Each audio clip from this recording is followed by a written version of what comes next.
And now, cutting through your typical media nonsense and offering you a rational and unbiased perspective on current events and life in Tampa Bay. He's a successful entrepreneur, published author, top listing agent, a real estate and finance expert that goes to bat for you every day as a consumer advocate. Your host and the consumer quarterback, Brandon Rhymes. And yes, here we are again, another day committed to being your consumer advocate, helping you understand your buying decisions, making you more street smart here on the Consumer Quarterback Show. We love to do that every day, helping you understand your buying decisions, avoid a lot of the commission-based advice that's so prevalent out there. Save our hotline number. At some point, you may need it, 813-917-1894. Just call or text. That's an off-air number, 813-917-1894. And you can also submit an email, brhymes@kw.com. Just straight up send an email there, brhymes@kw.com. And we've got a great lineup for you today as well. We have Dr. Genevieve Dobson going to be on the program today. She's an expert for all things student loan expert, debt management specialist as well, three-time author, going to be on the program. And we've got Frank Miranda visiting with us as well, attorney Frank Miranda, Frank Charles Miranda Law, fcmlaw.com here on the program as well. Feel-good story of the day, CEO of Lush Cosmetics says he's happy to lose $13 million by deleting social media over teen mental health harm. So we'll talk about that, kind of dive into a little bit of that social media stuff going on there as well. And we like to feature our real estate listings live on the program. As a top listing agent in Tampa Bay, we offer an opportunity for our sellers to profit more and sell faster by featuring their properties live on air on our syndicated radio and TV show program. So we got 4823 Ebb Tide Lane. This is a penthouse just listed. Beautiful property in Port Richey. It's on the river. Check out the size of that deck. You've got a beautiful opportunity to have waterfront property with a pool, community pool. And it's about 1,100 square feet, 4823 Ebb Tide Lane, unit number 405. And you've got a marina next door, so bring your boat and bring all of your fun supplies for outdoors, enjoying the best of outdoors. 4823 Ebb Tide Lane. You can see all of our listings at platinummvpteam.kw.com. This is God's country. And let's give a shout out to Replenish IV Solutions. If you want to feel energized, hydrated, and replenished, reach out to Steve and Lisa Gunnan at Replenish IV Solutions. About once a month or so, I go over there and I visit with them. They hook me up to their nurse hooks me up with a vitamin infusion drip. So I'm getting all those good vitamins right into my bloodstream. And a longtime friend of the program, over 5 years now or so, with Replenish IV Solutions. Multiple locations right here in Tampa Bay. They got a Gandy location, Wesley Chapel. But the best location, and my favorite sometimes, is I'll have them come over to the house. They'll go to your office or your home. Replenish IV Solutions. Let them know the real estate quarterback sent you. All right, we got Frank Miranda in the house. Frank, how you doing, my friend? Not as good as you. I don't have that drip. That vitamin drip. You look fantastic. Thanks, buddy. Yeah, man, it's a good thing to have, especially, sometime I went to a Rays game a few weeks back, or, several weeks back now, but, stayed up a little later than I normally do on a weeknight, called them up the next day, came over, juiced me up. I felt good. We're not as young as we used to be. I know, right? That's all we got to say, right? That's it. The car isn't as good as when you first drive it off the lot. That's right. Yeah. So, Frank, you do a lot of different types of law here in Tampa Bay. Different types of lawsuits. You're a litigator. You're actually one of those attorneys that will go to the courthouse and stand in front of either a judge, a bench trial, or even a jury trial in different cases. You also are heavy into real estate. So I wanted to ask you, because there's a lot of this going on right now. The market is such right now that even personal examples I've got are people that are under contract on a home. So they have their, let's just say, subject property A is under contract. The seller can't find that next home to move to. And a lot of people are saying, oh, well, I'll move to Pasco, Hernando. I'll move up towards Ocala. I'll go to North Florida a little more affordability, maybe a little less competition. Still, they can't find something that they want to be. Maybe they want to stay within an hour to drive to work or whatnot. So what happens when either the buyer or the seller says, hey, I can't do this deal. I got to pull out this deal. What happens in those situations? That's a great question. So in those situations, they're not all the same, first of all. And sometimes there's different reasons why that occurs.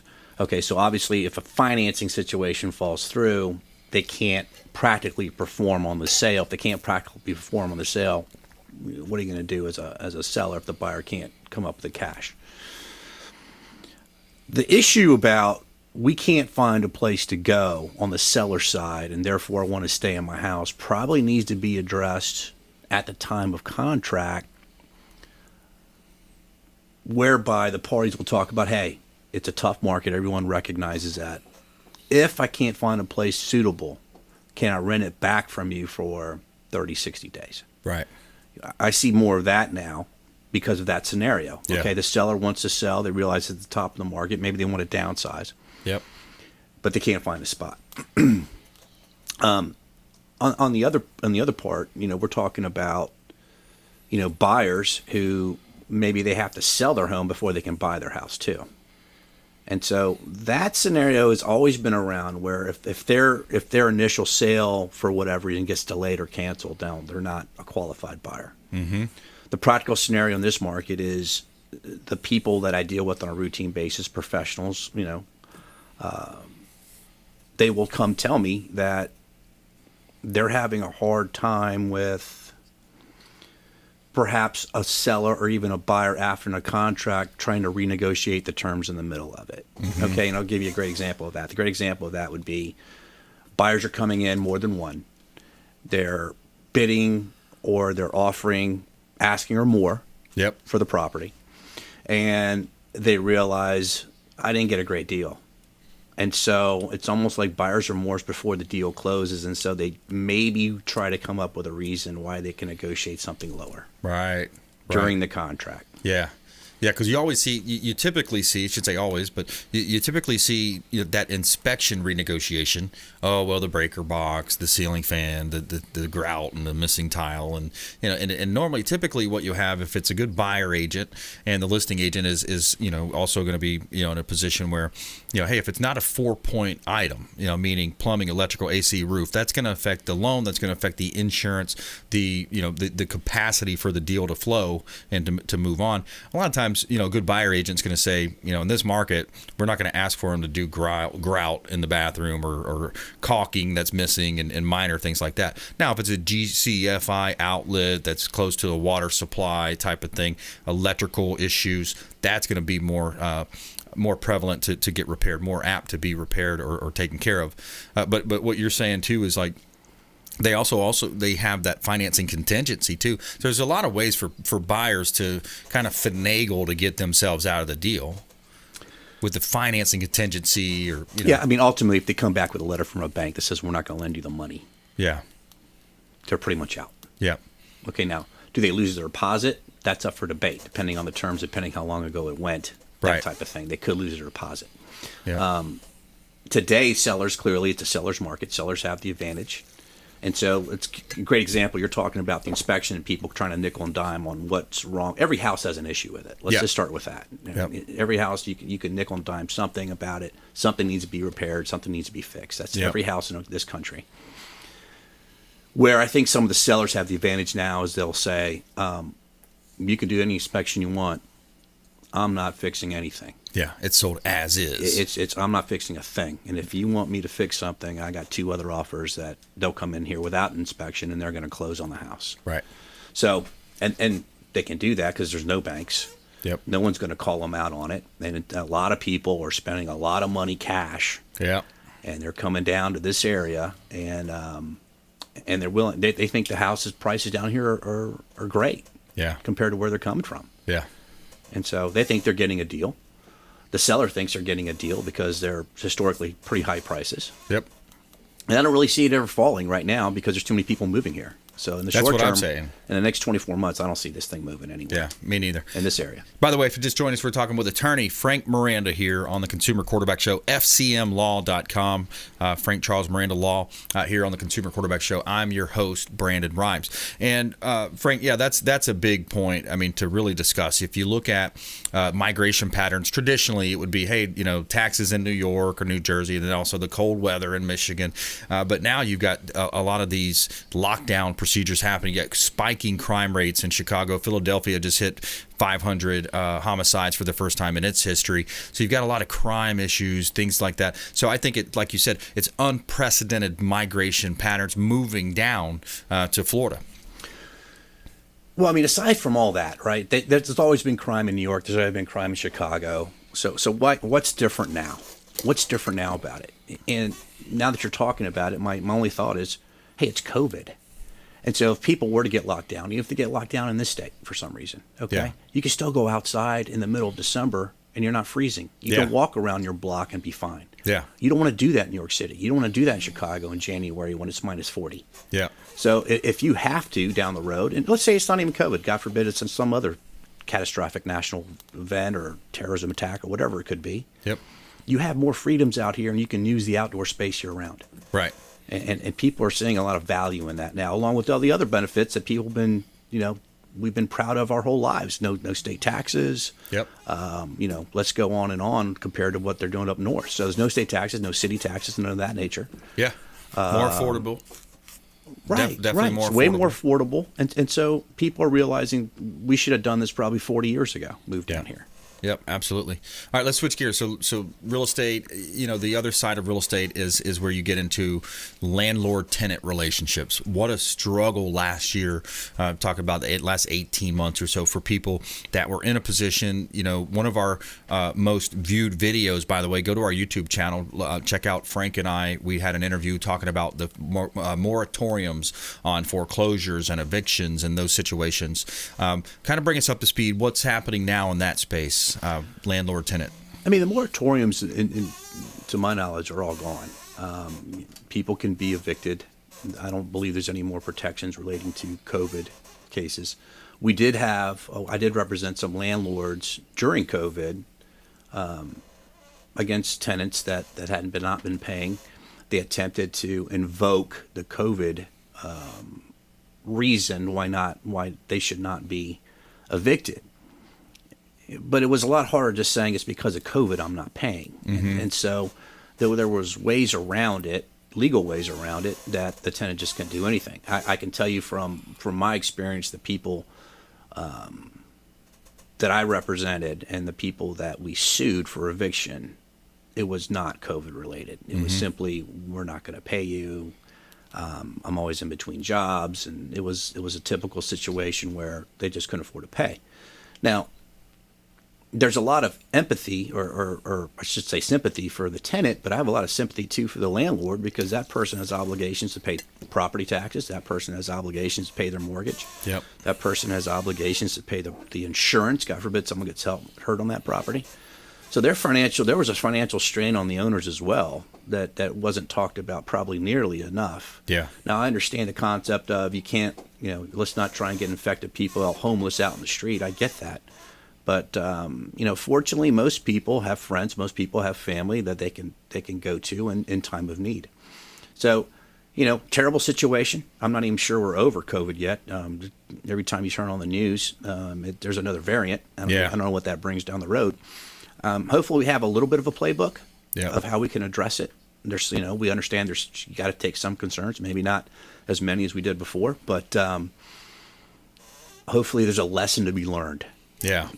I think so. And I hope everyone in Washington, there's a lesson to be learned, and people just act reasonable. Let's just say that. Yeah, exactly. Now, what do you think about these hedge funds? One of the things I get a little bit frustrated about is you got these big banks not banks, but big hedge funds, these big buying groups coming in, competing for cash, beating out veterans, beating out first-time home buyers. You're seeing, unprecedented appreciation. So they know, hey, this is a great investment. Let's buy in Tampa Bay, the greater Tampa Bay area. Frustration for me is that they're beating out these people that are financing. They're trying to have a veteran loan or a FHA loan or even a conventional loan. That's a challenge that I see in the market for people, especially, and my heart goes out for the middle class, the lower income class that is trying to buy a first-time home, competing with some of these hedge funds. Have you seen much of that on your end? Yeah, and so the hedge funds are tied in typically to either a company they own already to do all the real estate work, title work, whatever the case may be. So they not only double dip, they triple dip. Yeah. Into the finances. I think they artificially inflate the market. Yep. They do artificially inflate the market. They will at times intentionally overpay for houses. Yep. And when they do that, they're creating their own comp. For when you sell it, now it's worth more, and they they'll keep buying in the same neighborhood, one house every 6 months more than market value. Yep. So now the other 19 houses that they own on that property, they all go up in value because now there's a new comp, right? Right. So that's the game they play. So it's a consumer.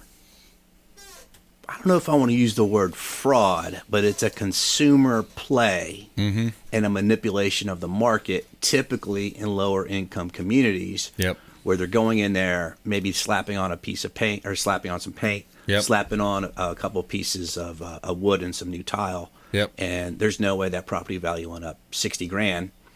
They'll buy one grossly out of market like that.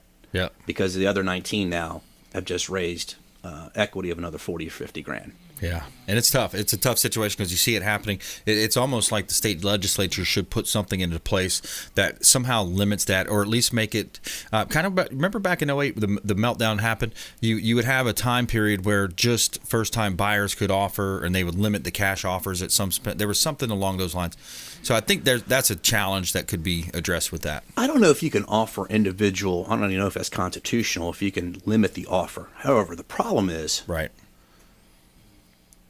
it's a monopoly. Yeah. Okay, and so you're monopolizing the business. I think it's. I think it could be actionable to some degree. If I looked hard enough, I bet you there's an action there. Yeah. And I think it's a consumer. Again, I don't want to use the word fraud. I think it's a consumer manipulation of the market. Yeah. For their own benefit. And so I'd be very cautious if you're considering selling your house, dealing with someone who represents a multi-mega company. Yep. Who doesn't look at the house, doesn't show the house, makes you an That's offer right. off the internet. That's right. And you move forward. You're somehow, some way, they're going to make more than the traditional realtor is. I've seen some contracts where I saw one the other day. I had a client send it to me, email it to me. He questioned it. I wanted to look at it, and he says, well, then when I talk to him on the phone, they tell me X, Y, and Z. Yeah. And that their fees locked in at, let's say, 4% as an example. Yep. I said, that's not what the paperwork says. Right. You have 4 different contracts. And if you look at all of them, you add them all together, it's more like 16%. It's crazy. There's a lot of fees at the end. There's a lot of fees. We've seen that as well. We've actually seen it through Keller Williams. But we're about out of our time here, Frank. Where would you like people to find you, or how can they engage? Yeah, they can call my office at 254-2637. That's area code 813. They can look me up on the web. It's www.fcmlaw.com. And if they have a question, I'm happy to take their call and give them my opinion. All right, good stuff. Thanks, Frank. Appreciate you coming in. Attorney Frank Miranda, FCMlaw.com, and a great resource for sell by owners out there as well. If you're looking to work with a title company, he can help you with that as well. All right, coming up, we're going to take a quick break here. We got Dr. Genevieve Dobson in the house, Degrees of Success. We're going to talk about student loan industry. It's a big, big number, lots of debt out there, and also debt management specialist here on the Consumer Quarterback Show. Check us out online, consumerqb.com. Hey, this is Grant Cardone, and you've been listening to the phenomenal Brandon Rhymes, the Consumer Quarterback Show. To get in touch with Brandon, call 813-917-1894. Online at consumerqb.com. Dennis Prager here for Brandon and Lindsay Rhymes, owners of the Platinum MVP team at Keller Williams. Buying, selling, investing in real estate, their nationwide Keller Williams network makes them the best team to work with. Sellers, have your property featured live on air, creating multiple offers. Buyers, leverage a unique system that gets your offer accepted, never overlooked. Call or text 813-750-0550, 813-750-0550, or consumerqb.com. Hey, Margie here with the Consumer Quarterback Show and the Platinum MVP team at Keller Williams Realty. If you're buying, selling, or investing, please give us a shot. We would love to help you. We are a top 1% ranked real estate team here in Tampa Bay, and you can reach us at 813-750-0550. Call or text 813-750-0550. ConsumerQB.com. Hey, Brandon Rhymes here, host of the Consumer Quarterback Show, owner of Platinum MVP Realty, and a top listing agent in Tampa Bay, featured in Florida Realtor Magazine, Top Agent Magazine, The Business Journal. We're looking for inventory. Attention sellers, we need more inventory to sell. If you're a seller on the fence thinking about selling your property, we want to hear from you. free comparable market analysis. Check out consumerqb.com. Call Brandon today at 813-917-1894. You're listening to the Consumer Quarterback, Brandon Rhymes, cutting through your typical media nonsense and offering you a rational and unbiased perspective on current events and life in Tampa Bay. Online at consumerqb.com. All right, Brandon Rhymes here, Consumer Quarterback Show. We're going to be talking with Dr. Genevieve Dobson here coming up in just a moment. Before we do, I want to touch on just a couple of hot listings. 6806 Pearson Lane. This is a 6-acre parcel of land in Wesley Chapel. Great opportunity to own real estate if you're especially looking to move out into a more rural area. We got 6 acres available. 6806 Pearson Lane in Wesley Chapel, 1,700 plus square feet, 3-bedroom, 2-bath, and it is a wooded environment as well. So the kids will love it. You can take your 4-wheelers, your ATVs, and enjoy the outdoors. 6806 Pearson Lane, Wesley Chapel. You can see all of our listings at platinummvpteam.kw.com. Somewhere sunny and 75. All right, Dr. Jen Dobson in the house, degrees of success, and one of your areas of expertise is the student loan industry. Start off with that number again, because it's just such a huge number. What is the total amount of student loan debt? We're at about $1.7 trillion in student loan debt right now. So 1.7 trillion. Yeah. It's a big number. Absolutely. Yeah, over 45 million people have student loans currently. Wow, 45 million people. Student loans, $1.7 trillion in debt. And what do? You help people consolidate that debt, come up with plans and strategies to... Exactly. I mean, it's just like any other debt. Like, you have to have a plan of action. How am I going to pay this off? Yeah. What are my different repayment program options, forgiveness options, getting out of default, reducing my student loan payments so I can actually buy a house or save money for my kids. So it's just a matter of strategizing and saying, hey, here's what your debt is. Here's what the different government options are that are available to you, and let's figure out the best option for your situation. Yeah, because a lot of times that's a good point you made. Is if you're showing like a debt ratio. So if you're going to apply for a loan, we like you to work with Diane Vance, Fairway Independent Mortgage. But if you're looking for a loan and you have all this debt out there, and the payments per month are in the hundreds, right, that could negatively impact your debt ratio, which would then reduce the amount of, instead of buying, $300,000 home, for example, you might only be able to buy a $200,000 home. Yeah. I mean, well, gosh, most of my clients have payments in the thousands per month. Wow. So, when you're talking $200,000, $300,000 or more in student loan debt, then your payments could be $2,500 or more per month. So yeah, it could make it a lot harder to buy a house. And there's ways around that. Even FHA rules changed slightly a couple months ago, allowing for just 0.5% of the balance to be used as what your payment is if you're making a $0 payment right now. So they've adjusted slightly because they recognize that student loans can make it harder to actually be able to buy. So that's good. But yeah, it definitely comes into play. Yeah, that's, it's one of those weird industries where, there's a whole lot of history to it as well. And I've seen and heard some different studies on it where the federal government was involved to a certain extent. Maybe you can give us some background in the next segment on how we got into this debt, how this debt came about. And a lot of the money, from what I understand, also is being misappropriated, especially with some of the big organizations. I think it was even Arizona State that we were talking about one time. I heard on a podcast I listened to, Kirk's podcast. But we've got Dr. Genevieve Dobson here in studio.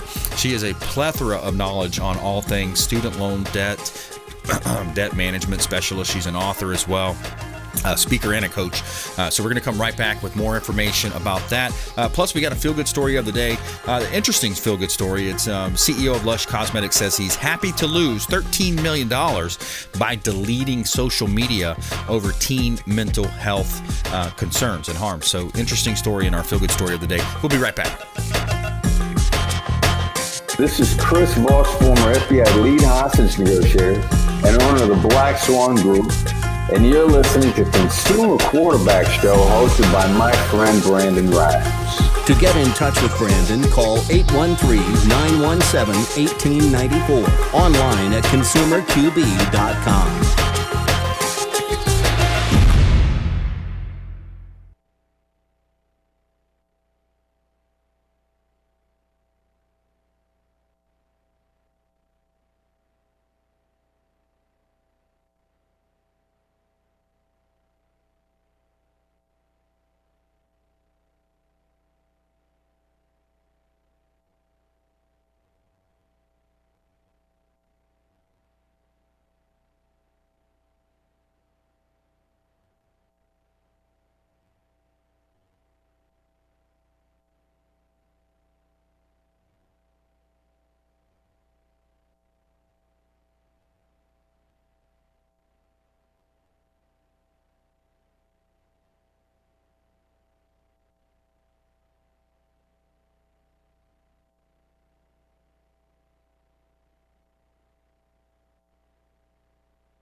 You're listening to The Consumer Quarterback, Brandon Rhymes, online at consumerqb.com. Brandon is Tampa Bay's #1 consumer advocate for real estate and financial advice. Call Brandon today at 813-917-1894. All right, welcome back. Consumer Quarterback Show, helping you win in any marketplace. Think of our show as the hub of your financial, your business, your on all those different wheels. The hub, all those spokes extending out, representing another one of our preferred expert contributors here on the Consumer Quarterback Show. So we're talking about different areas of law, finance, attorneys, CPAs, all types of great financial advice that we can give you. Real estate, of course, and we've got specialists as well in technology, specialist in solar, and we're talking with Dr. Genevieve Dobson. That's another specialist here in terms of a loan expert, student loan expert in debt management here on the Consumer Quarterback Show. So save our hotline number, utilize the show. We appreciate everybody that reaches out and calls the program and helps us as well, helping the local community thrive and succeed. 813-917-1894. Just call or text that line. I love getting those calls and those messages for folks looking to get connected with our local area expert contributors. 813-917-1894. And you can also email brimes@kw.com, brimes@kw.com. All right, for this segment, I want to give a shout out to Ramin Kazami, Heights Pressure Washing, Heights Soft Wash. He does a great job on our real estate properties, first-class organization as well. And Ramin Kazami here locally in Tampa Bay, Heights Soft Wash, Pressure Washing. It's right here in Tampa Bay, can help you with all of your real estate needs. All right, so we've got Dr. Genevieve Dobson back here in studio. So what else do you want to talk about when you think about these student loans? And we're going to kind of give a little bit of history if you wanted to kind of dive into that. But sure. What do you see overall happening in the student loan industry? Yeah, so I mean, there's been a lot of changes from 2007 until now with regards to how student loans have been handled. Right now, they're managed by the Department of Education. They're servicing companies like Navient, Great Lakes, Fed Loan Servicing, and a few others. And what's happened is Consumer Protection Bureau said that we know that these servicing companies are purposely and fraudulently mismanaging borrower accounts, which means that a lot of people that thought they were doing the right thing, they thought they were paying correctly, they were in the right payment program, they consolidated the right loans, have not been, and they haven't been given the correct information, maybe purposely, which has caused them to pay more in interest, pay more overall in their student loan monthly payments. And so a lot has changed over the last month and a half, where the government has had to take action and say, okay, we realize that there's a lot of people that have not gotten the forgiveness that they were supposed to get, and we're going to now backtrack and give that to them. So people that should have gotten forgiveness, teachers, people that work in nonprofit, government organizations, they all have the opportunity to get forgiveness, even if they haven't gone about doing it thus far. So what's happening now is we're retroactively seeing those adjustments being made. So those of you out there that don't have forgiveness yet, but feel like you should have gotten it, definitely contact me, because there is a great chance that you could get forgiveness this year. The government's going to spend billions of dollars this year in giving out forgiveness for those that should have already gotten it. Wow. Yeah, And that's a game changer for people's financial picture. Absolutely. Yeah, I have clients now that I've already gotten forgiveness for $180,000, $170,000, $200,000 in forgiveness, where it's like yesterday you owed money and today it's gone. And it's a game changer, as far as just knowing that, okay, this is one less thing I have to deal with. So does there have to be some type of a fraudulent activity proven? No, not at all. What has to happen is that just, hey, I wasn't in the right payment program. That doesn't matter anymore. I didn't submit the right documentation. That doesn't matter anymore. They're backtracking and saying, hey, if you were working in the right field, we're going to still give it to you because we did not let you know that you had to do these things. Right. So borrowers were calling their servicing companies, calling up Navient, for example, and saying, hey, am I doing everything right? They're like, sure. And then 10 years goes by and they're like, oh, wait, no, sorry, you can't get it. You didn't do this. And I was like, well, I've been asking you if I'm doing the right thing. You told me yes all this time, and here I didn't. So that's all being retroactively adjusted, which is a good thing. That's interesting.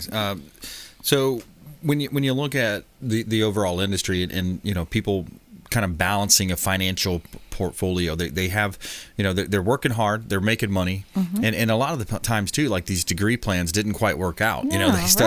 They studied certain poetry or whatever it might have been, right? And it didn't work out, so they're not making as much money with the challenges that we're seeing now. So it can be a double whammy in some cases. Absolutely. I mean, even a business degree doesn't necessarily work out. I mean, I see companies all the time that are saying, hey, we're going to pay you $20 an hour, but you got to have a master's degree in business. Well, that's a $100,000 degree. Yeah. So the numbers just don't make sense. So, a lot of universities are going to have to start to reevaluate the cost of schooling.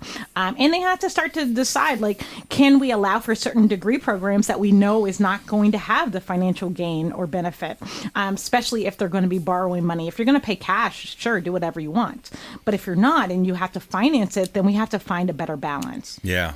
It's. I heard it said something along the effects that you go into debt for a degree, for a job that's not there, that's not paying as much as it could have or should have in the past.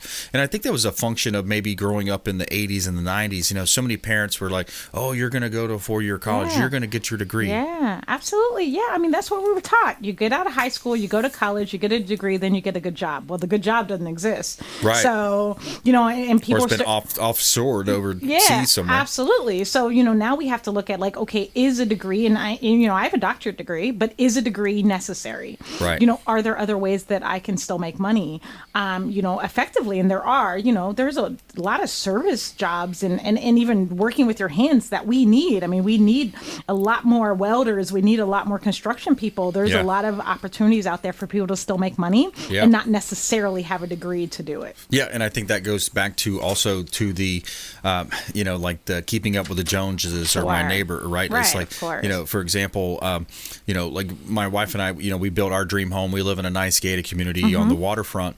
And one of the neighbors down the road, he's a successful plumbing company. Right. He owns a plumbing company. And the house he's building is like, wow. I'm like, whoa, that's a big house. Right. So to have a self-employed, be an electrician, a plumbing company, and eventually, you start off maybe working for someone, but then you grow, and that's the American dream, and build your dream. These people are making a lot of money if you run the business properly. Sure, absolutely. I mean, entrepreneurship is definitely a viable way of being successful, and you don't have to have a degree to do that. I mean, it can help in some ways. I mean, having my own business degree certainly helped in some ways, but can you do it without? Absolutely. Right. Absolutely. Especially nowadays, there's so many resources. You can learn a lot on your own. Yeah. You can take individual classes online. I mean, it's really the best time to be alive on one hand. Right. Yes, we got a lot of challenges. There's a lot of negativity out there with certain geopolitical things happening. But really, it's such a great time to be alive because you can do this 7 to 11 o'clock at night game. And if you don't like your day job, what are you doing from 7 to 11 at night? You can be on the internet. You can be educating yourself with videos. Yeah, sure. And there's a lot of universities, especially Ivy Leagues, that are offering different certifications for free. So you see Yale, Harvard, a lot of schools that you can go online and you can get certified for different things without paying anything. If you really want to seek out education and information, it's there. Yeah. One of the ones I've been doing with my daughter is Hillsdale online. I think it's Charlie for Hillsdale, but you go there, boom, you click on the button. They got these courses right there. So teaching Constitution 101. It's got literature and all types of stuff. So that's extra homeschooling that she gets to do with dad. Exactly. It's like, I want you to know that our founding fathers were great people. This is how it went down. This was all, so there's resources that you can find. But we're almost out of our time here. Dr. Genevieve Dobson on the Consumer Quarterback Show, Degrees of Success. What's the best website and how can people get in touch with you? So best website is going to be studentloanmanagement.info. And for those that are going to school, I'm going to be teaching. I'll be a professor here at HCC this coming January. So if you haven't enrolled for the Intro to Business class, do so, or the Principles of Management. So that'll start January 2nd, Monday and Wednesday.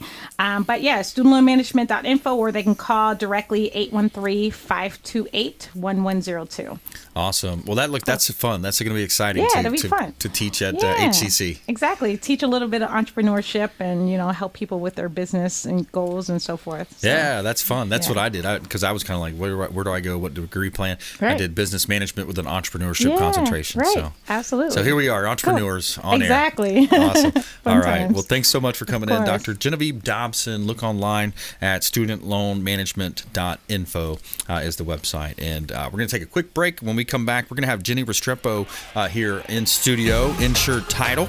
Going to talk about all types of things related to the real estate industry, title insurance, title fraud, what to look for, things to avoid, and how to be careful out there in the marketplace. Plus, our feel-good story of the day coming up as well about social media. This company, the CEO says he's happy to lose $13 million by deleting his social media over teen mental health harms.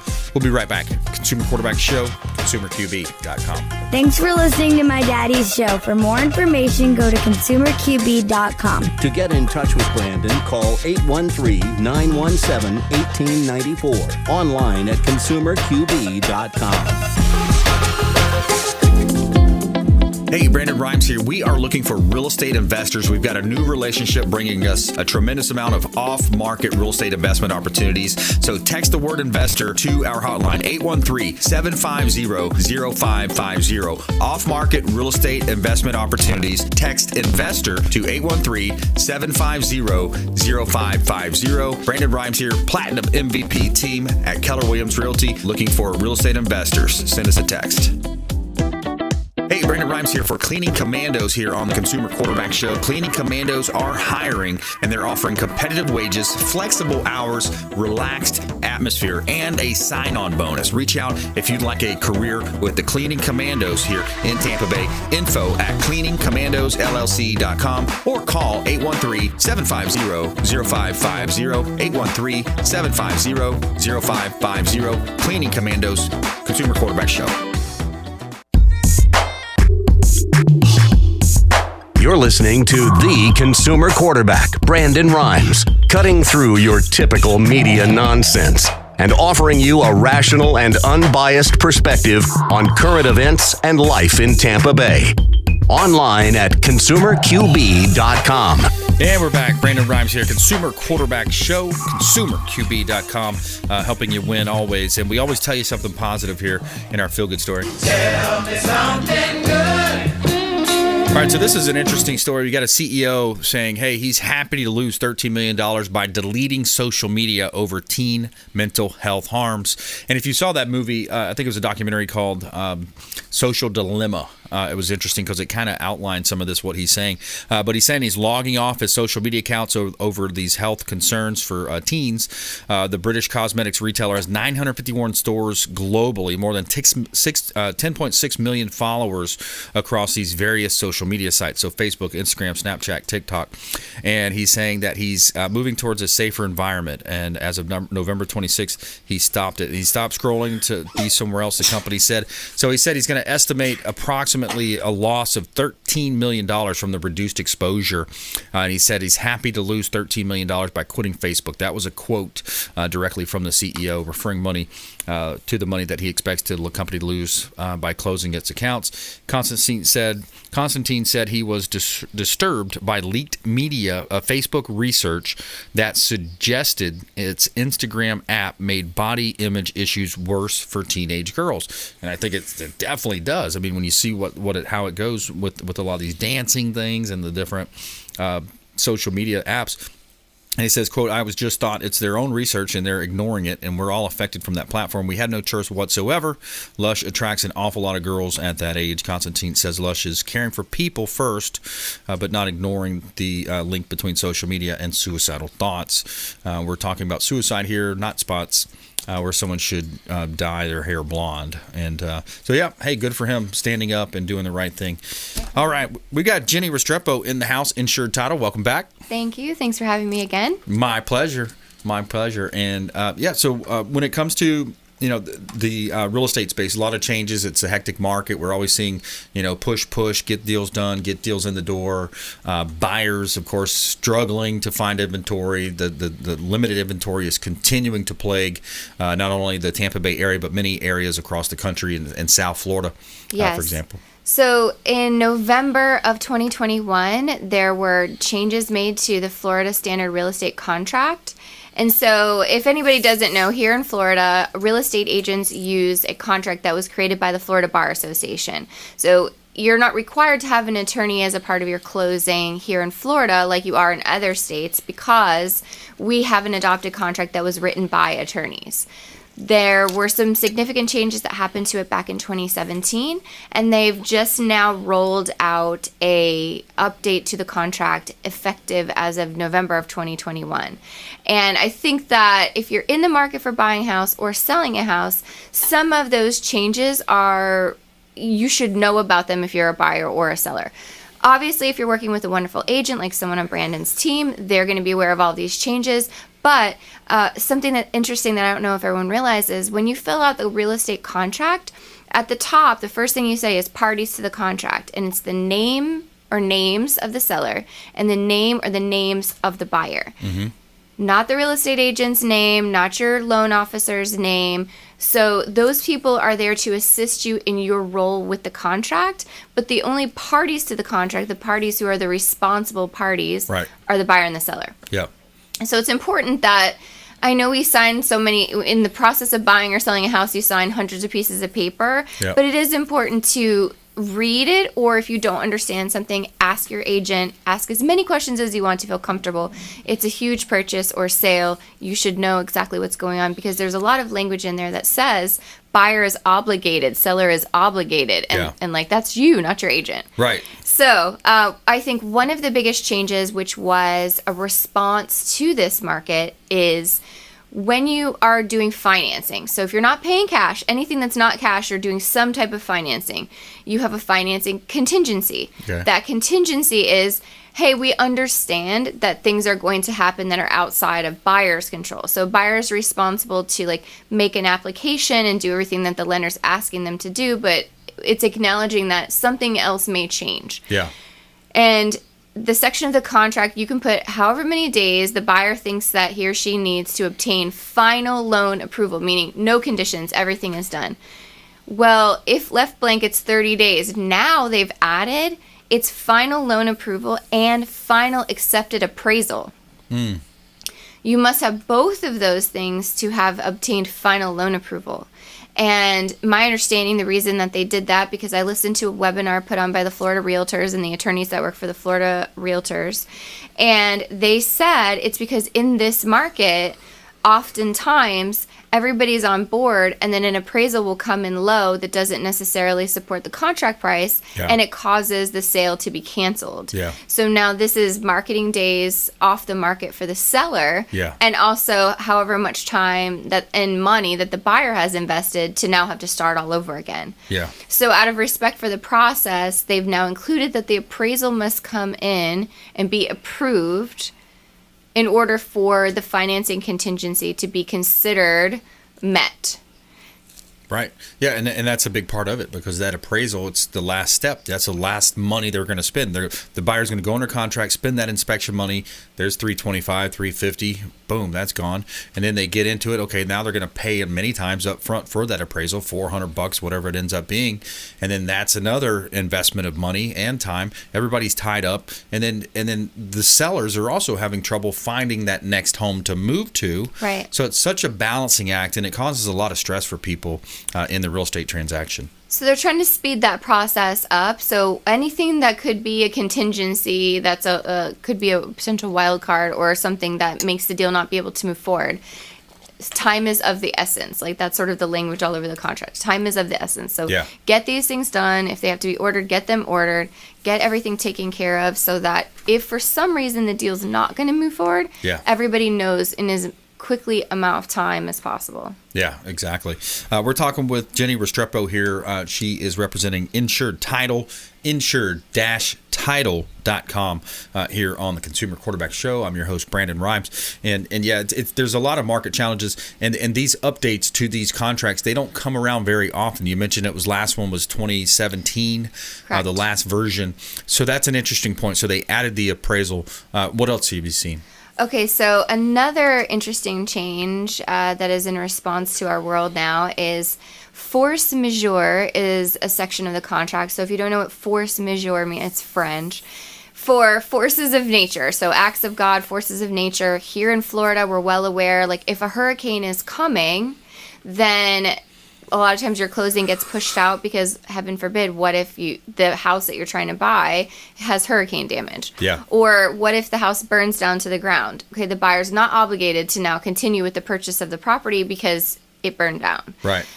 And typically that's what it was. Force majeure was like a flood, a hurricane, a tornado, a fire. They've now included epidemics, pandemics, government shutdowns in the language of something that falls under force majeure. Interesting. Okay. So now we got to add all those other areas of, acts of God, right? I mean, wow, unbelievable. So a lockdown, it's a man-made thing, but it was a cause of the pandemic. So I see how the dominoes kind of effect happens. The dominoes start falling.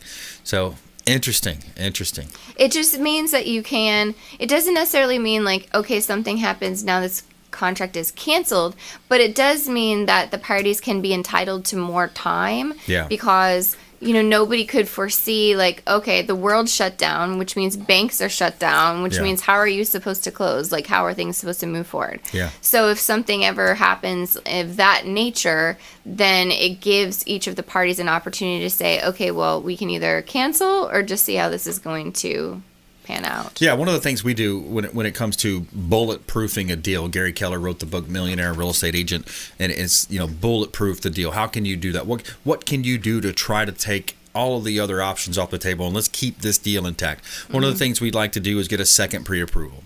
Hey, sometimes we get pushback. Oh, well, I don't want to get my credit pulled again, and the buyer doesn't. Well, it actually does not affect the credit. It's a known fact. It's a misnomer, but it is a fact that when you are in the transaction, you can shop for a mortgage. You can pull credit through a different lender, and then in worst case scenario, you're going to have a second pre-approval. And hey, maybe that person beats the rate or the terms or the cost of the first. So there's certain things you can do to try to bulletproof a deal.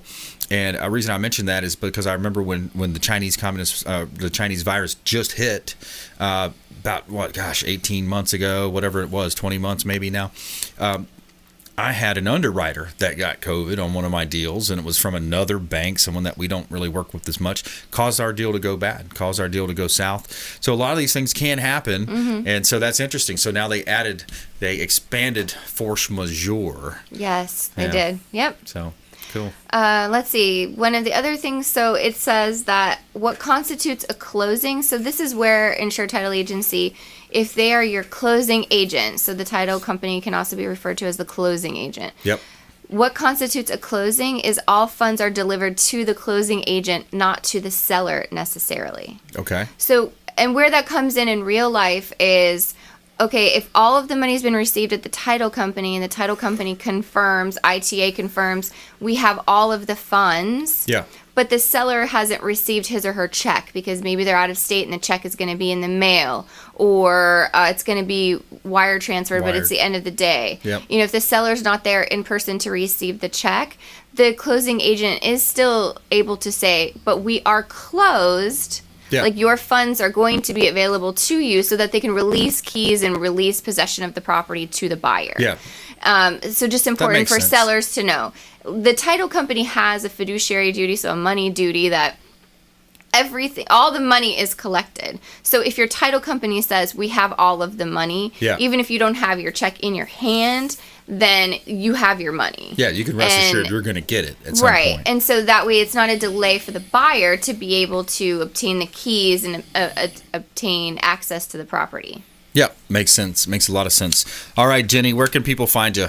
Okay, so they can find us by going to insured-title.com, or you can give us a call at 813-855-3585, and one of our awesome team members can answer any questions that you have about title. Awesome. Good stuff. Hey, thanks for coming in with that knowledge. That's good stuff. You're welcome. Thanks for having me. I'm glad you said on that webinar so I didn't have to. You're welcome. All right. Well, thanks a lot, Jenny. And we had Dr. Genevieve Dobson, attorney Frank Miranda on the program as well. And we want you to please go out there and consider committing a random act of kindness. Do something kind for one another. Be a force for good in the community. We'll see you next time. Consumer Quarterback Show, consumerqb.com. You've been listening to The Consumer Quarterback, Brandon Rhymes. Whether it's real estate, consumer, or financial advice, let Brandon call your next play. Call Brandon Rhymes at 813-917-1894. That's 813-917-1894. Online at consumerqb.com. And join us next time for the Consumer Quarterback Show.